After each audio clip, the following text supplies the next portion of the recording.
Peoples of the universe, please attend carefully. The message that follows is vital to the future of you all. There you go. It's vital that I click the right buttons to bring you in. How are you, Father Miller? So nice to see you. I am doing good. I'm a little tired. So I got up at 4 a.m. yesterday to start watching the Snyder Cut. I hear it. I hear it. It's plus what I had to do. So as I was telling you last week, I hosted a priest get together yesterday, so I had to get up early to put the brisket in the crock pot. Oh, okay. Oh, yeah. Today's was it the Solemnity of St. Joseph, right? Well, today is St. Joseph, but Wednesday was St. Patrick, so we kind of had an Irish dinner.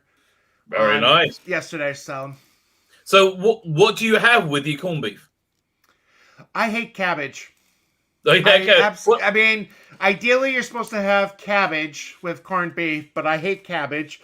So for them, I gave them potatoes and carrots because I'm doing keto. And I can't eat that because too many carbs. Right. That's the other big Irish thing. It's called curran. It's like mashed potatoes with meat and stuff in it. It's really good. It's really good. Never heard of it. I'd say, okay, I saw many times I go, oh man, I wish I didn't eat I wish I didn't only eat kosher, right? I saw a cooking show about an Irish restaurant. They made this like this like mashed potato thing with meat and stuff in it in like a hot big heavy pot. But then they got the skin of the pig, right? And they slice it off and they put it underneath the pot and made crackling. I was like, that sounds. There is no bit of a pig that isn't delicious, right? Jews. Well, not necessarily. Not necessarily. There was a thing in Philadelphia called scrapple. Yeah. And they would be made from the leftover parts that would be thrown away. Oh wow! Okay, I bet even that was better than the leftover parts of most things. It was, yeah. Listen, Jews basically joke amongst themselves. The reason pigs taste so good is to give us a merit for not eating it. Pigs, shrimp, and lobster. Oh man, they're all wonderful. They're all three of my favorites. Exactly. Yes, because you're sane. It's what. Well, you should be. So anyway, did you watch all of Justice League in one sitting? I did. Well, yes and no. So I don't know if it was because I started right after it came out. It was buffering a lot. I did have to reboot the TV because I have Roku on my TV, and it worked better after that. But I started part of it. Then I did some time away to go to church, pray, say my daily mass. I did the same thing. Back. Yeah, I had to stop in the middle to make sure I did the afternoon prayer. It's called Mincha. But yeah, because it was too long, and then I only finished like 20 minutes before my stream. Again, look, there was a lot of good things about faith in there. Did you see Batman? Bruce Wayne basically had to go on faith, right? And he said that a couple of times. Yeah, I love that. I listen. Zack Snyder, very sadly, I think he it was very, very sad. You know, he threw Pizza Games under the bus. But listen, I wasn't that blown away by that because I just expect these Hollywood people to be utterly disgusting. You know, even ones we like. You know, even ones that do stuff we like. You know, I just expect them to be disgusting. I made the comment to Doomcock on a tweet of his. It's important that we support this because the directors listened to us, the studio listened to us, that we wanted this, just as they redid Sonic because the original version of Sonic sucked. Right. And they listened to the fans. And I'm hoping that if a lot of people watch this, maybe, it'll be good. Well, I'm thinking this because this is a Falcon and Winter Soldier killer, right? Who cares? Like, today, and it was like I forced myself to watch it for the channel, and I was just like, it nothing about it was woke. Everything was fine. It's gonna go woke, obviously, because but like nothing. It wasn't super feminist. It wasn't MCU. Everything about it was fine.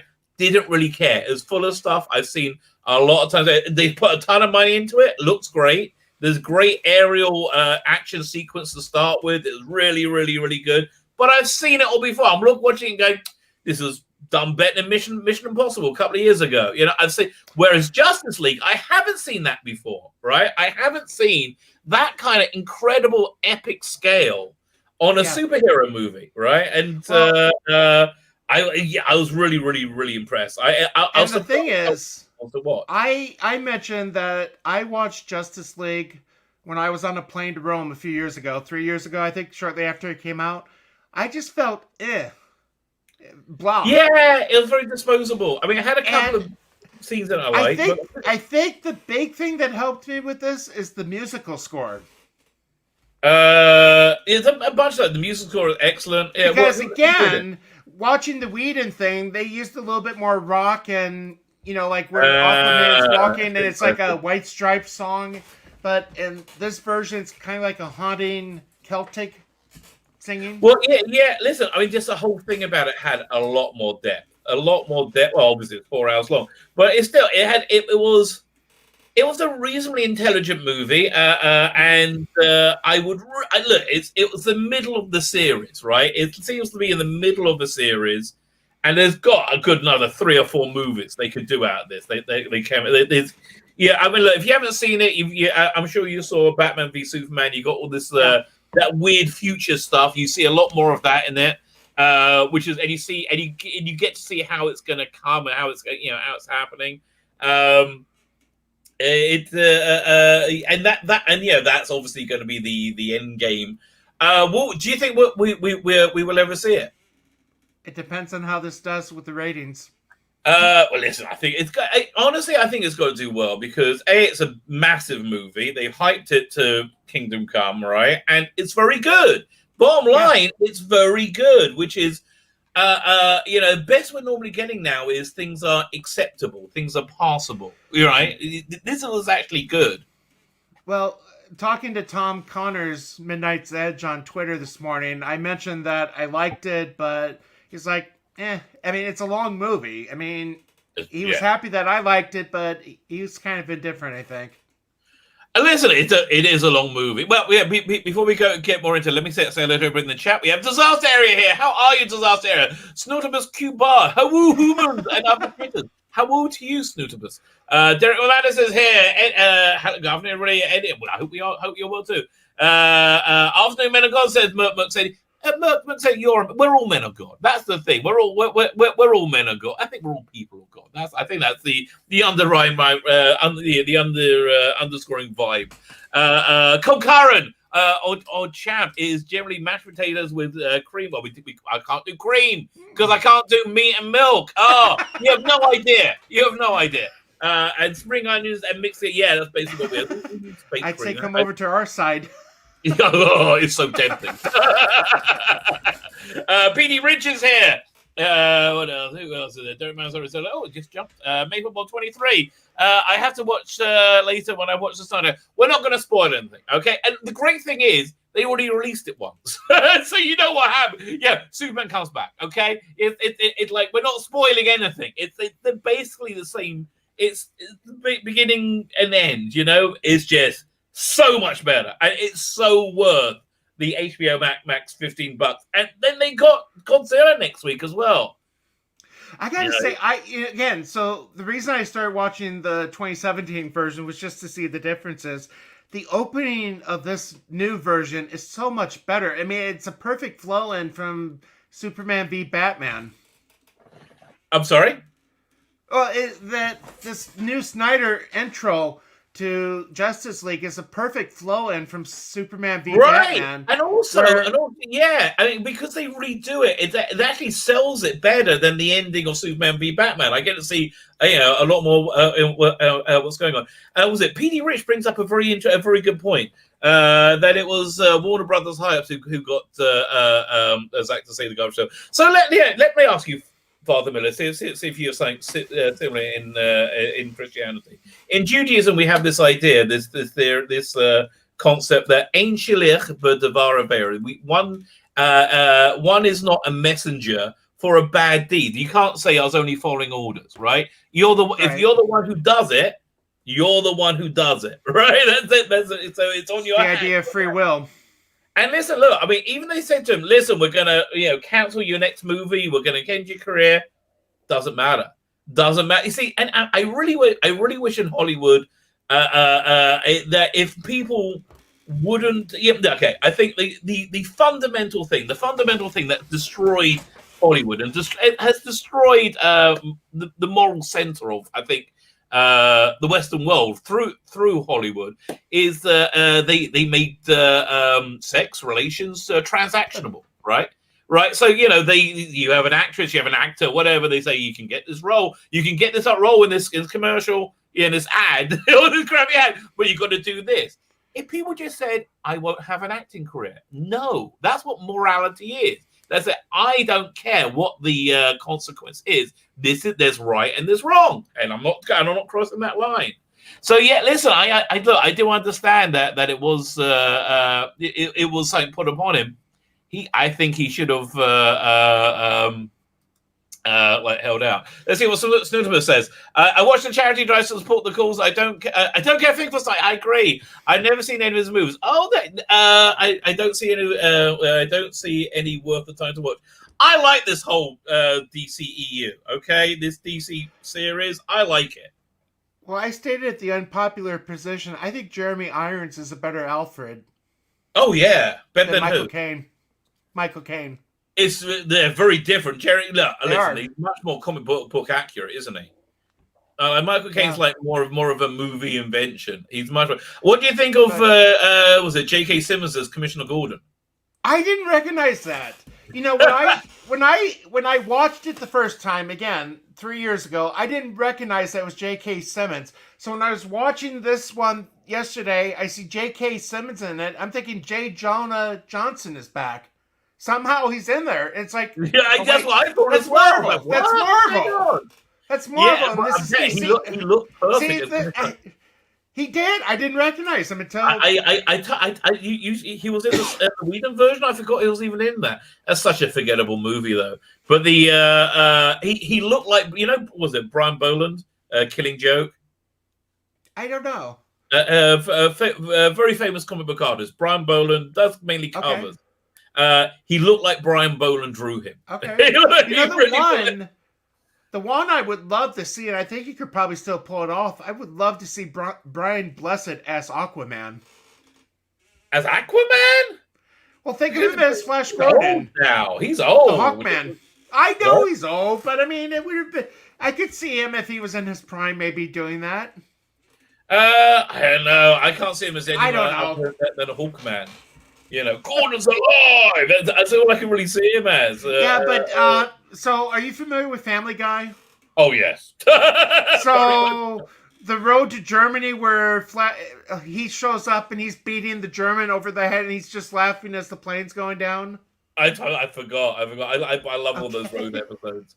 Yeah. What's that? I got another comment from was it PD Rich? PD Rich is saying, I'm just waiting for the AT&T executives for a few people from WB Legal under the bus for what they did.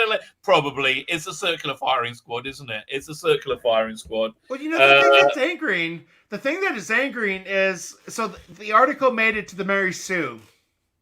Oh, and really? all the articles, was so much jubilation.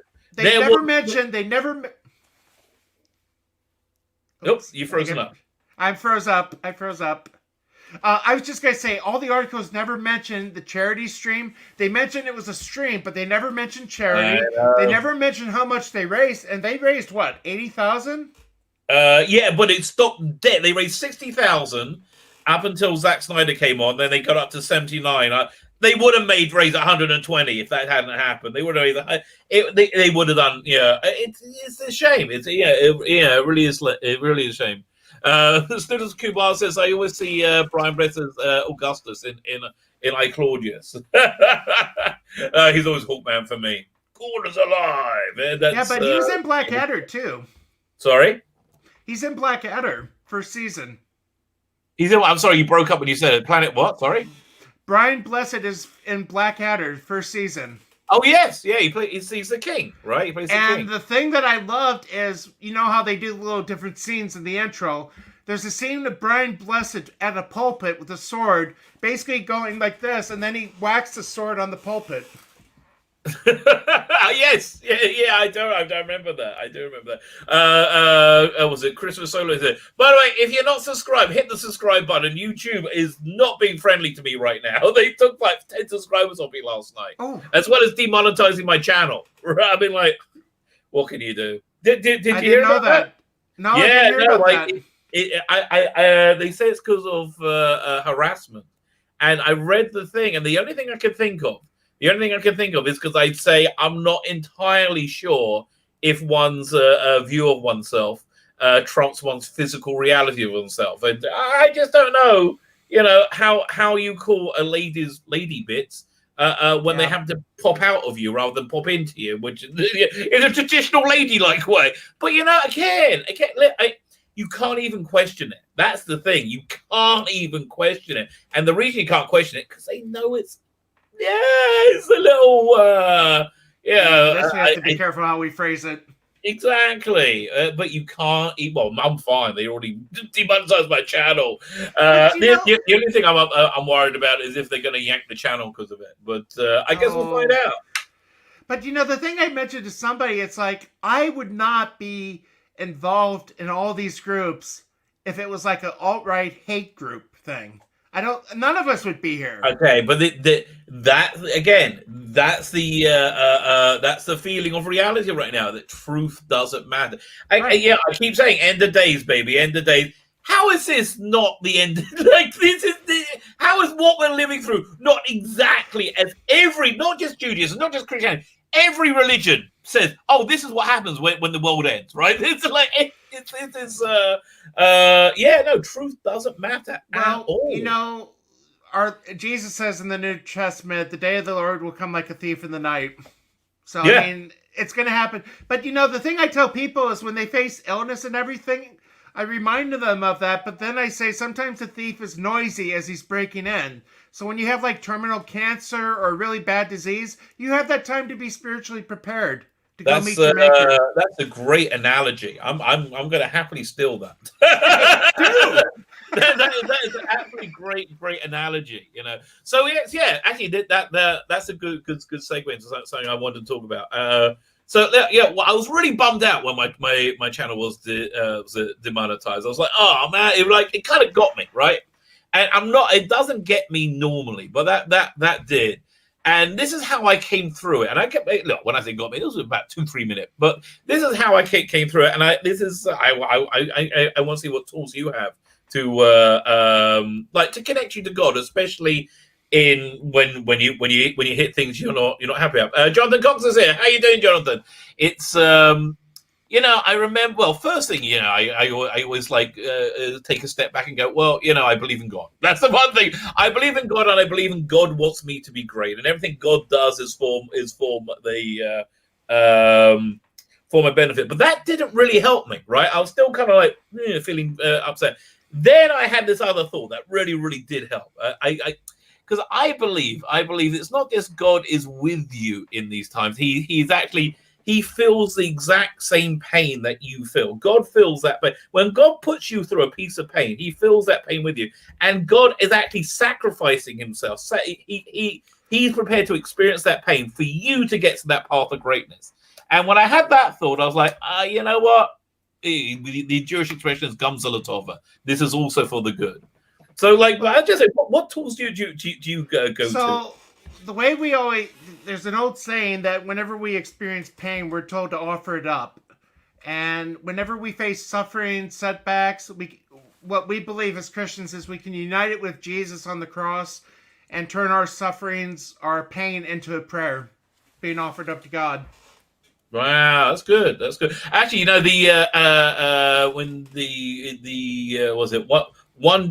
Jewish tradition is a great time to pray, a great time that your prayers get straight into the doors of heaven are wide open. If you go to a Brit Milah, right, when they circumcise a child, and as they do it, the kid always cries, right? That cry, if you pray at that moment, right, that you kind of piggyback in. And there's another thing that always gave me comfort, and coming from the New Testament, Jesus says what's done in the darkness will be seen in the light. Yes. So, I mean, when somebody does something wrong to me, I honestly believe that in the end, They're going to see what it is. Okay. This is a great story. Fine. This is a great story. I got to tie this in, right? There's a couple of people in my synagogue who I'm very upset with. I'm very annoyed with, and they're terrified of me. Right? They were out of line, but they are absolutely terrified of me. So I had occasion. I needed to go and say something to one of them. There was one guy about 2 weeks ago. I was on the holiday, the holiday of Purim. Basically, I felt there was a guy that he might give an honor to. I thought that was a bit out of line. It's a whole story. I'm not going to go into it. But I sent through a third party a message saying, if this person gets this honor in my presence, I'm going to have to say something, and that's like they're very scared of, right? So I just went up to him and said, we're not going to have any problems, are we? Right? The guy, I don't think of myself as a tough guy. Right? I've never seen like terror in his eye. He was the functionary in the synagogue. He has to like call things out, and he did it. He got everything wrong at that point because he was like, you could see he was terrified, right? So I sent him I didn't go through a third person. I just sent him I recorded a video and sent it via WhatsApp. I said, listen, I saw right after the Sabbath. So look, I saw how scared you were, and you got good reason to be scared because I am very annoyed with you, right? But I said I wasn't. I told this other third party that I'm not going to like eviscerate this guy in public. That I really want to. I've come close a number of times, but I've said if I say I'm not going to do something, my word's pretty good, right? So you don't need to worry. Sorry. Yeah, no, I was just going to say for myself, I try to be careful with what I do online, just because I never know if my parishioners are watching. So if I have a problem with one, I don't want to be talking about it in case somebody's watching and it gets back to them. No one's in any doubt about what I'm thinking about anything at any time. I'm very right. But the other thing too is if I really tick somebody off, and it happened once, they can write a letter to my bishop and I can get in trouble. Right. Oh wait. So I haven't finished the story. Like I'm going to go. Oh yeah, go ahead. Sorry. The real one. So I sent him a thing saying, "Listen, if you want, you and this other person, you can come around to my house. We'll sit outside. I'll go over with you in detail why I'm so upset with you, like in real detail. And if at the end of that you can convince me you have any genuine regret, we'll move on. I'll drop it, and I would rather forgive and move on. That's what I would like, right? I really would. But this guy just won't buy. This guy just, and this is the third time I tried to get. If he just had genuine regret. So, but this is the insanity of people. This is the absolute insanity of people. He's going to spend his whole life living in utter fear of me, right? And he I don't understand why I live that way. His whole life living in fear of me. Then he's going to die, age 120. We say, live a good long life. He's going to die. He's going to go, just as you said, he's going to go to the heavenly court. And then he's going to get, everything's going to come out, and he's going to get, it's going to be so much worse. It's going to be so much worse. I mean, if you just believe, here's the thing that amazes me. If you just believe in God, it makes life a lot easier. Well, that reminds me of a scriptural verse I need to look up. Let me see. Okay. But see, this is why I wanted to do this show, because I just think there's so much stuff that I think 90% of things, not probably 95% of things, we are 100% lined up. Oh, yeah. Okay, let's see. Hold on, I almost got it. I promise I don't have scripture memorized. Well, you got a lot more. I mean, listen, the 5 books of Moses are pretty easy. You can get. So do you have like the Book of Kings, the Book of Judges? Malachim. Yeah, we call it. We call them things. We have the different names for them. Wait, what are you looking up? I'll try and find it for you. Oh no, I'm just trying to remember. Oh, there. Wait, there it is. Okay, so Matthew 6:14. Matthew. That's not what about. Yeah, no. This is quote from Jesus, so you wouldn't have that. Right. That's not what about. Okay. Okay, so I got it almost up. Oh darn it! Thought I had it. Basically, it's just paraphrasing. If you have something against your brother, leave your gift at the altar. Be reconciled with your brother. Otherwise, I'm bad. Yeah. I should remember it.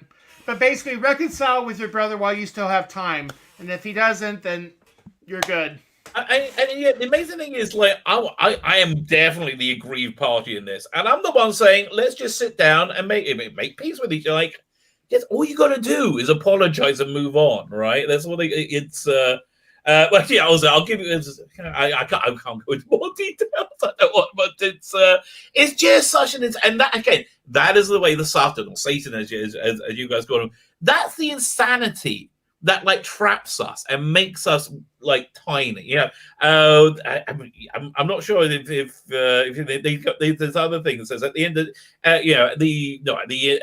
was when you die and you go to heaven, right, or whatever, you go to your heavenly court. You'll see a sinner. A sinner will see his evil inclination as like a blade of grass, just a blade of grass, and you go, how did that tiny thing like just crush me, walk all over me, and make me do everything? However, a righteous person will see his evil inclination as a mountain of iron. And say, how on earth did I ever hold that back? And it's just the choice that you make, and you empower the Satan, the Satan. You empower it. You give it strength. I was going to mention, you mentioned last week one of the more religious movies I've seen, and I thought of it afterwards. The 5 People You Meet in Heaven. I don't know if you've heard of it. No, actually, I've heard of it, but I haven't seen it.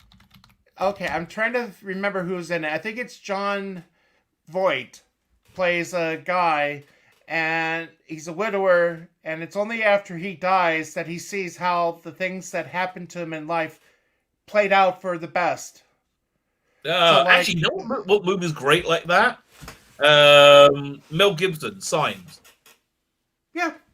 Yeah, that's basically the message of that movie. Now, he's an Episcopalian priest. He's not a Catholic priest. He's an Episcopalian in that one. Well, for most of it, he's an atheist. But I mean, the reason I mention that is if you see somebody in clerics like this, they're not always a Catholic priest, because there are other denominations within Christianity that wears clerics like this. Right. Oh, again, I don't know. And the reason I mention that is because Mel Gibson had a wife in the movie as a priest. Oh, right, exactly. Sorry, I just trying to clarify. So anyway, what's the thing about the 5? Well, what's the basic idea of the 5 people you meet in? What's it called? The 5 people you meet in heaven? Yeah, let me see if I can bring that up. They had what's his name? He played the son in The Sopranos. For something. Chris Montisate. Yeah. Coming out soon. Again, that's also going to be an HBO Max. That's so it's John Voight, Ellen Buster. Let me see if I can find the quick synopsis. It's been a few years since I've seen it. Okay. Okay, 5 People You Meet in Heaven. So it's basically a guy that wanted to have a good life. He ended up working in an amusement park. He's a World War II vet, got crippled during the war, and is very bitter because he's crippled. He can't do as much. But it's only when he dies that he sees the benefits that came out of his being crippled. That sounds really cool. I love that idea. I'll have to send it to you. Yeah, I'll check it out. Let me see if it's streaming. Have you ever seen the 2005 Battlestar Galactica? Yeah, I sent you the picture. I got Katie Sackhoff's autograph. Right. Yeah, right. You're right. I watched the first 2 seasons, but then it kind of died. My interest died down. I think part of it was because some of the guys in the seminary took it a little too seriously. We did a road trip, and they were referring to the cars as the Galactica, and I can't remember that other shit that they came across. Pegasus. Yeah, I mean, it's like, okay, you guys are taking it a little too seriously. But that was a series that really dealt with theology, which again, you don't really see. But the thing is, and I was just gonna say, the thing I was reading about it is, what was it? Glenn Larson made it. Yeah, and he took some of Mormonism into it. Ah, that's interesting. Right, Tracy Thomas here. Tracy, I just saw your message before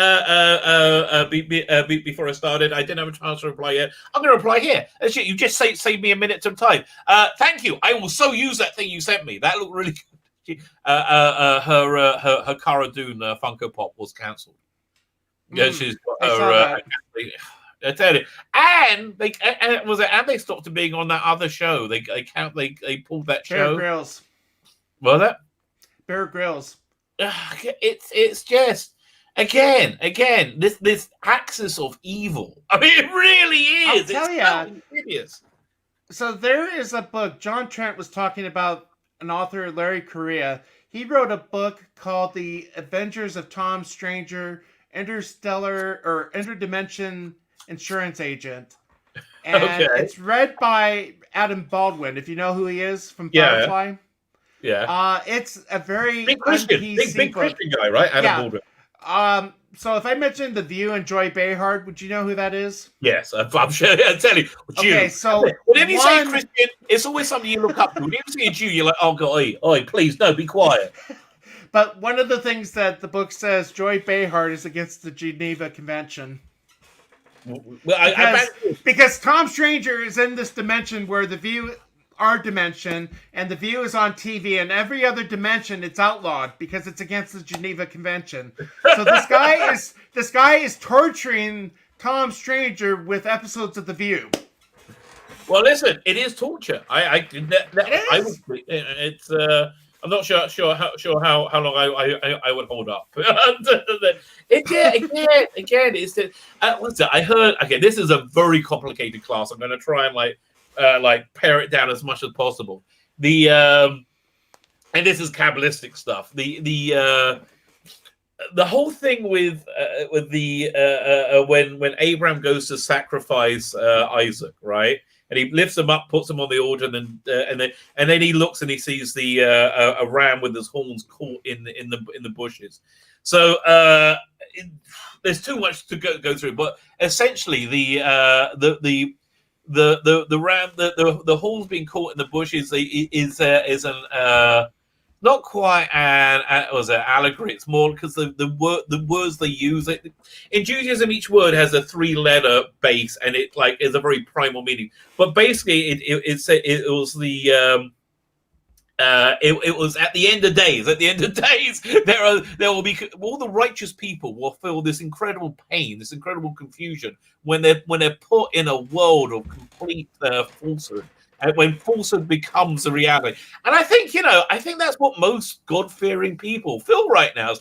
It's just so agonizing to see this, the Jewish word is sheker. This falsehood. Just flowing through everything.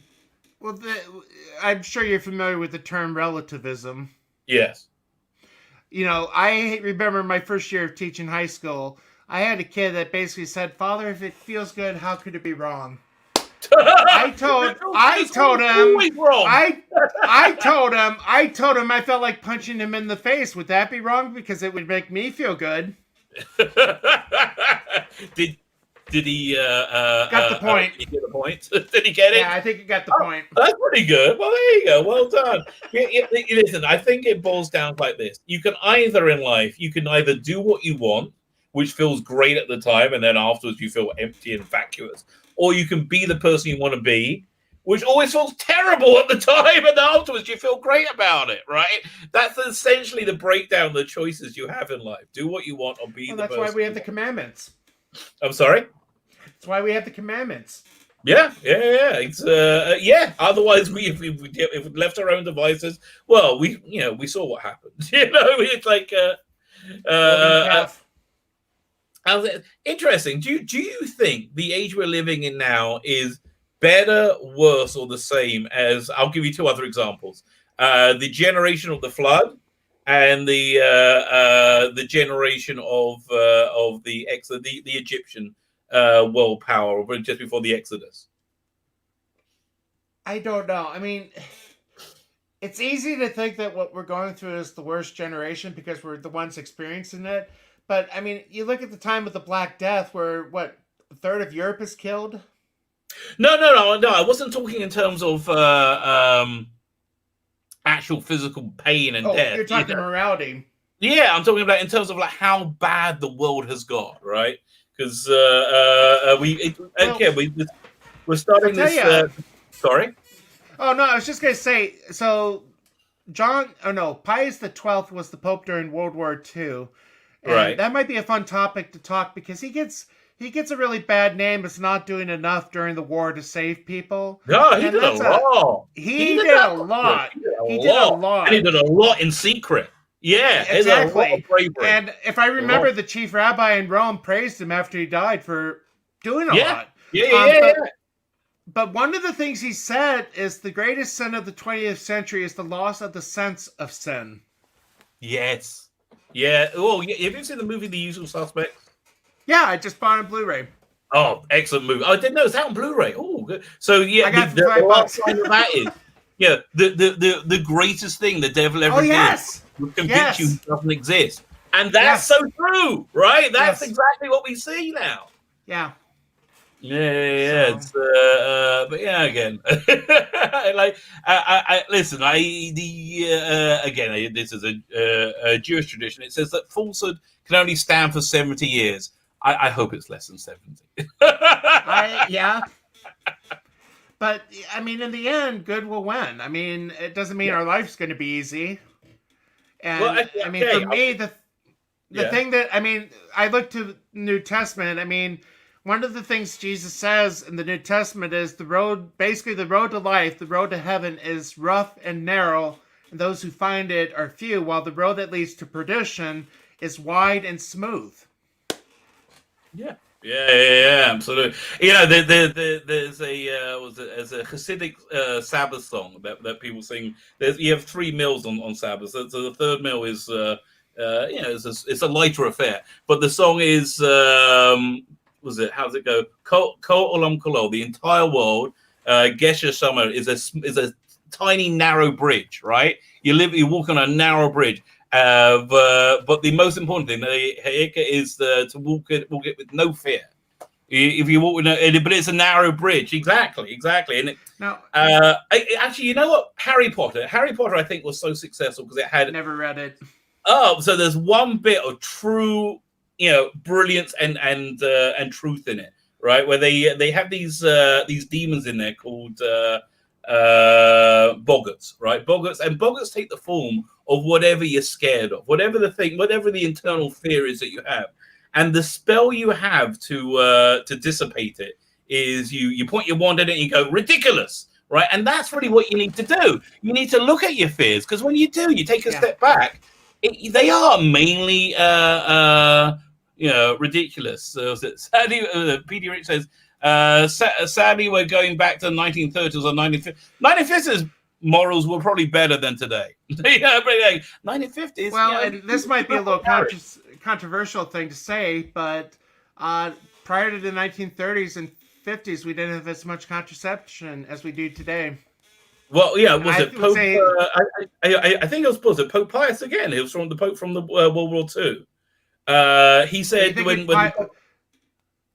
Oh no, it was Paul VI it was 1968 that Paul VI issued Humani Vitae, which reaffirmed the church's stance of being against contraception. I can't remember who. There was a firestorm. You probably heard of the firestorm last week. No. The Vatican reaffirmed that the church cannot bless same-sex unions. Oh, really? Blimey, that's not going to make them popular. There was a firestorm. Well, listen, what can you do? It's the Bible. We can't edit it. Well, that's the thing. That's the thing. I mean, the thing that the church teaches and always has taught, it's in Humani Vitae, it's the reason we're against contraception, is the marital act is supposed to be open to life and unity. The unity of the spouses and the possibility of life. And you can never separate one from the other. So in the homosexual union, again, it may be unitive, but it can never be procreative. Yeah, absolutely. Yeah. It's, I'll send you that document.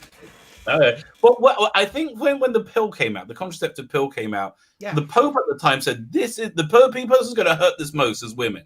Like women are going to find themselves miserable and not getting married, and like, we can't, like, there's gonna be single, and 100% called it. 100% called it. Well, and that's one of the things that Paul VI said in Humani Vitae. It's going to lead to a rise of promiscuity because people can cheat on their spouses without getting caught. Exactly. Kel Lynch, good morning. So that's actually what one place where Judaism and Christianity and Catholic law differ. Was it relations have to be between man and wife, obviously. But we're allowed conceptions. We're allowed to have it fun, which I think. But I will say from the Catholic different outlooks. From the Catholic viewpoint, I would say the one thing we do highly encourage is natural family planning, and that has come a very, very, very, very long way. It's very scientific now and very effective. Yeah, absolutely. Yeah. Is the Catholic Church they prohibit all forms of contraception? Yeah. The only it's the reason. It's the reason we say natural family planning, because it's naturally done according to the woman's fertile cycle. Right. And science has been able to find those dates that if you want to conceive, then you should use those times to either avoid or have relations. Well, we have something built in, built into Jewish law that for about between 12, at least 12 days a month, men and women, husband and wife, have to separate. Right? They don't sleep in the same bed. They don't touch each other. Yeah. So it's based around the menstrual cycle, and then like another 5 days, and then the woman goes to the mikveh. But it's basically designed to have more kids, because you always end up having relations at the most fertile moment. Is nigma? Is that how you pronounce it? Is that purification? Mikveh. Mikveh the mikveh is a. I'm terribly sorry. It's a ritual bath, right? It's you take seven steps down into it, and obviously you're naked in there. Women go once a month. Men normally go. I mean, some men go before Sabbath, but most men go before the Jewish New Year and Yom Kippur. They're the big days that people go. I didn't go this year because, firstly, it's always disgusting. I'm the first person there, right? You don't want to get into the mikveh after it's been on for an hour or two. It's like with lots of Jewish men have been in there. It looks like chicken soup. It's not good. It's not good. The water at that time. So the holy water font. Well, I mean, the thing is, in our churches we have the holy water font, and when that's been used a few times over a few months, that stuff gets to be a little nasty. No, I get. Well, how often do you change it? It just depends on how often it needs to be refreshed. Listen, if I was going for a baptism, I would say, can you request a fresh water? Oh yeah, it is. That's part of the baptism. No. So when one is baptized, part of the baptismal ritual is the blessing of the water that will be used for that baptism. But wait a minute! I just realized baptism comes from the mikveh, right? Okay, so John the Baptist. So. Yeah. He was baptizing people in, what was it? Not the Jordan River, was it? Yeah, Jordan River. It was, yeah. So to become Christian, right? So it used to be the early Christians was a sect of Jews, and so to become Christian, you had to baptize. You had to go to this thing to convert to Judaism. You got to go to the thing called a mikveh, right? And that was the thing that the Christians kept when they broke off and became. Yeah, your own thing. Yeah, you kept the baptism, which is going to the mikveh. Well, and the way that we look at baptism is you're dying to original sin. You're dying with Christ on his death on the cross, and you're rising a new creation.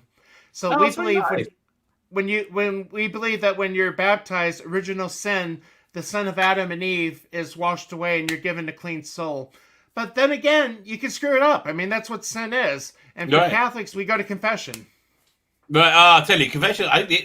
Confession is something I've always been envious of. It's a fantastic institution. It really is. Yeah. I have to tell you, I think one of the greatest expressions I think of connection to God, of yearning to connect to God, is Black gospel church music.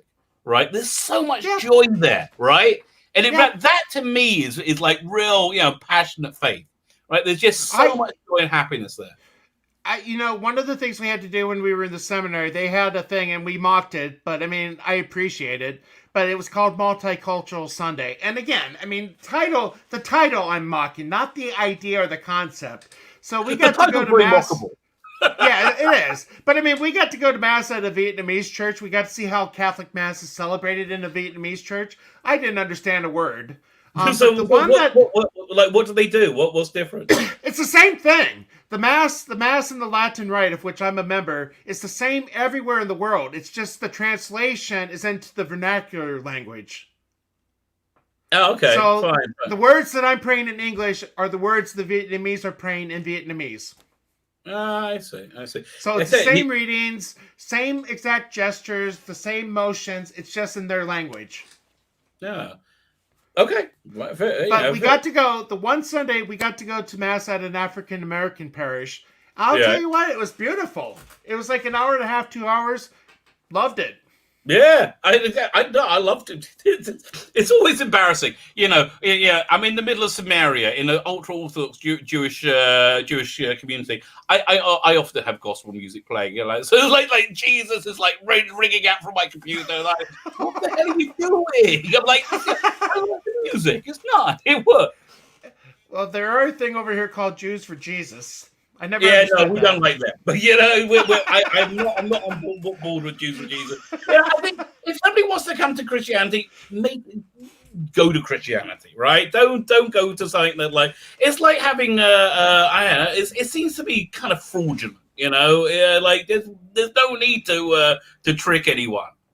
And that's the thing. I have somebody so we have a program called RCI, the Rite of Initiation for Christian Adults. Those that want to become Catholic, whether they've been baptized or not, have to go through it. And I have somebody that is preparing. It's like, I want you to become Catholic because you believe in it, not just because your spouse is Catholic. Right. Well, if you convert to Judaism, your conversion is then null and void. If the first time after you're an adult, right? Let's say you converted as a kid, the first time after you're you're an adult, which is 13. You have the opportunity to not keep a Jewish law. Like you're not going to keep the Jewish Sabbath, and you don't do it, and you take the option out. At that point, it makes your conversion null and void. Huh? Can you then reconvert? Yeah, I think so. I don't see why not. Yeah. Can you? I really don't know. I think there's the making things null and void is done quite a lot for different things. I used to work on the Jewish divorce court. It's called a get. So there's a thing that if you get married and you don't get a Jewish divorce called a get, and then you get remarried and you have another kid, you're still married to the first person under Jewish law until you have that get. Which means, and here's the important thing, is any children you have from the second union get to be are called mamzerim, which I think the English are bastards, right? Which means then they can only marry each other. So it's a very small group. So what you do is to get out of that is you have to authorize the Jewish divorce, the get, in front of at least two people. Because two people is enough people to make to make testimony, right? And then in front of one person, you nullify, you retract that divorce, right? You retract that, and because that's not enough people to make a testimony. At that point, because there's a punishment to the rabbis were so angry that the husband for doing that, which essentially meant to trap a woman into having her have these mamzerim because she thinks she's divorced and she isn't. They retroactively dissolve the first marriage, which opens up the kids and they're fine. So we kind of have something similar, annulments. Yeah. in the Catholic Church, if you get divorced, you cannot get married within the church unless your first marriage is declared null. And Right. part of that goes back to Genesis, talking about how the man leaves his father and mother, is joined to the wife, and the two become one flesh. So within Catholic marriage, we recognize that a bond is formed that's only broken by death. And all that an annulment is saying is something happened that prevented that bond from being formed. Yeah, I hear that. Okay. Yeah, no, and we have something similar that basically anybody you've had relations with are forever tied to you, right? In the afterlife, they're forever connected to you. Now I'm thinking of the Star Trek Harvey Mudd with the wives. So okay, okay. Here is a question on Catholicism. I don't know the answer in Jewish law, right? Spilling one seed aside, right? Spilling one seed aside. If there was like completely realistic virtual, like a virtual way to have relations, and you didn't spill it, would that be permissible? You think? No, not in the church. Yeah, I don't think so either. So, are you thinking kind of like the Star Wars holiday special where Chewbacca's dad has that little hollow visigram, whatever thing? No, I was thinking more. What's that movie? Dreamscape. which basically is like a virtual reality sort of thing. Yeah, no. We believe any sexual activity has to be done within the marriage. Right. That. But is that considered sexual activity? If you're not, yeah. Well, I guess it would be. If you're sexually stimulating yourself, yeah, we would say that would be sexual. In the church, that's what we would say. So again, that kind of goes back to last week talking about like the swimsuit edition. So if you're looking at it to stimulate yourself, we would say that's a sin. Yeah, it's never a good idea. Absolutely, I do see it. We have a word for, I can't remember what it's called though.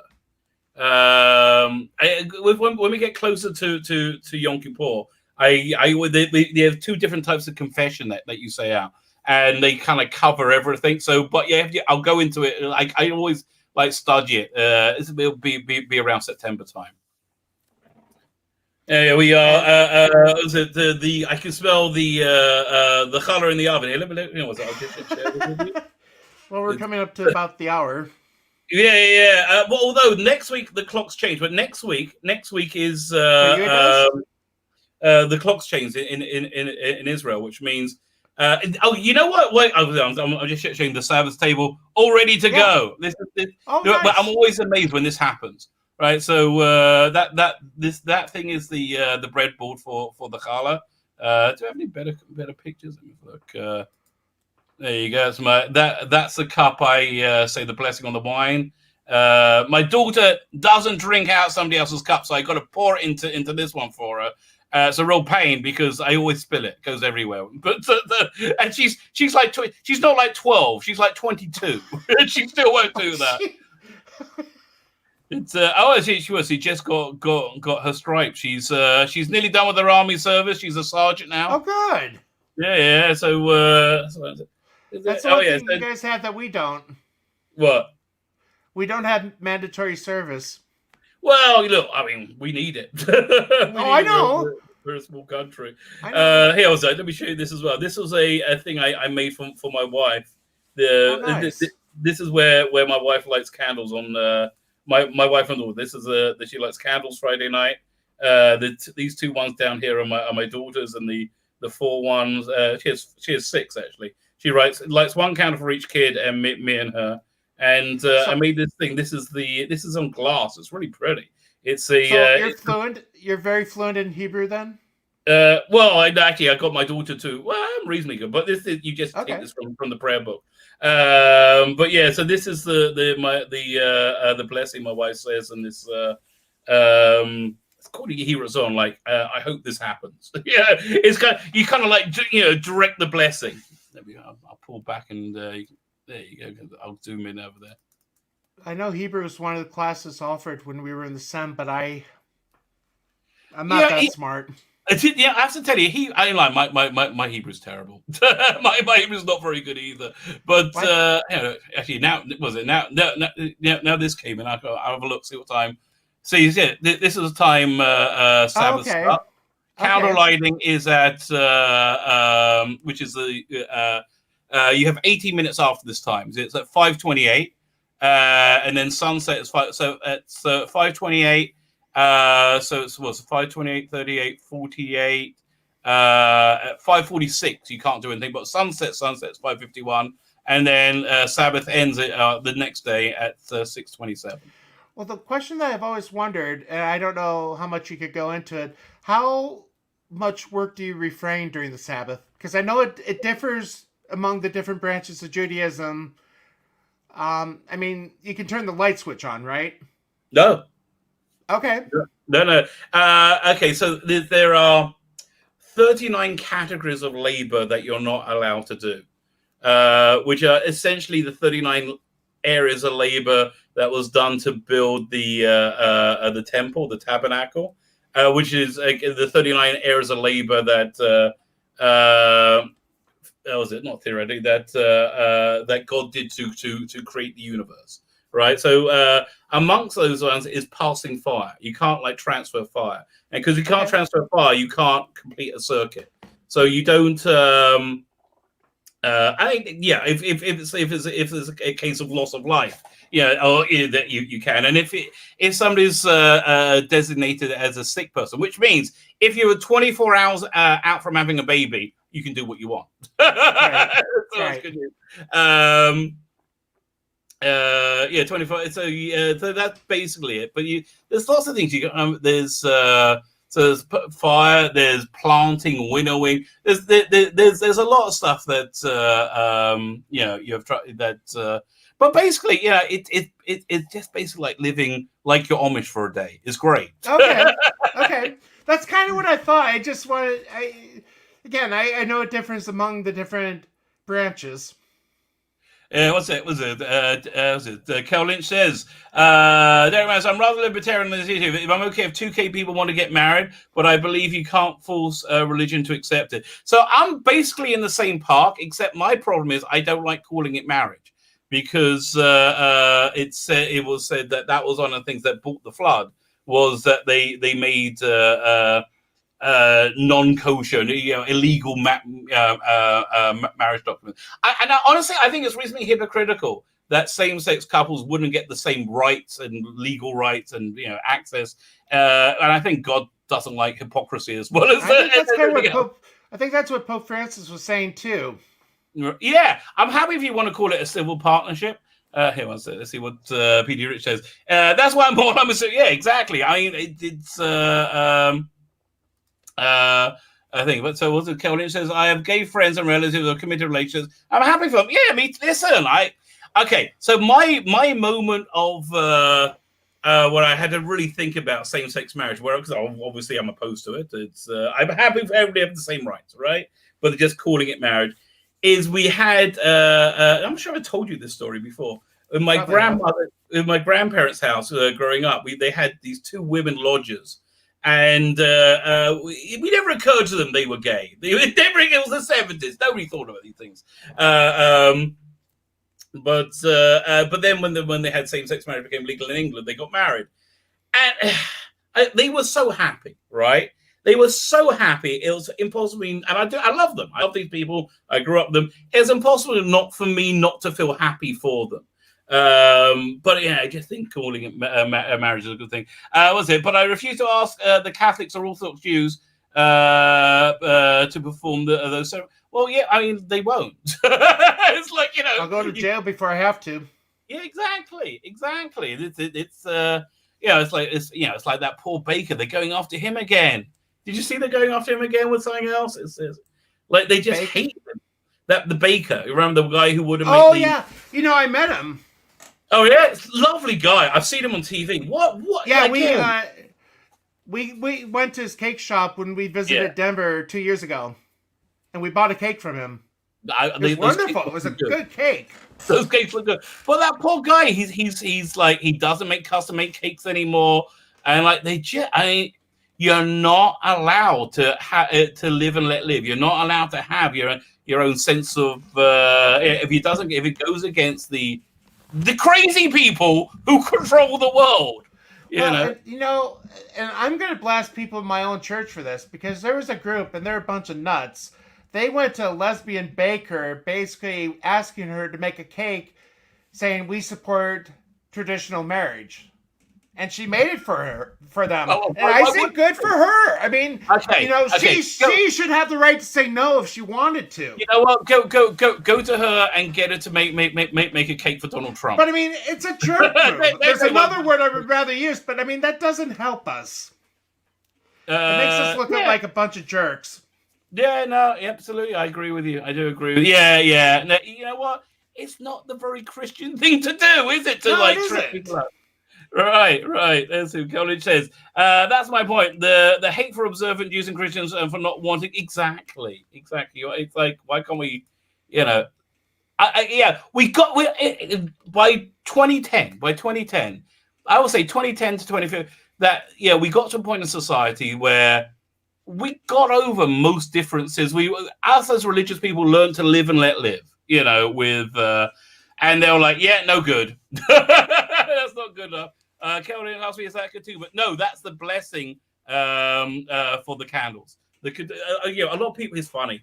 A ketubah, the Jewish marriage contract. Mm-hmm. So people get really nice, pretty ones made up. They put them on the wall. You know, basically what it is. It's a prenup. It's like, if I ditch you, I owe you this much money.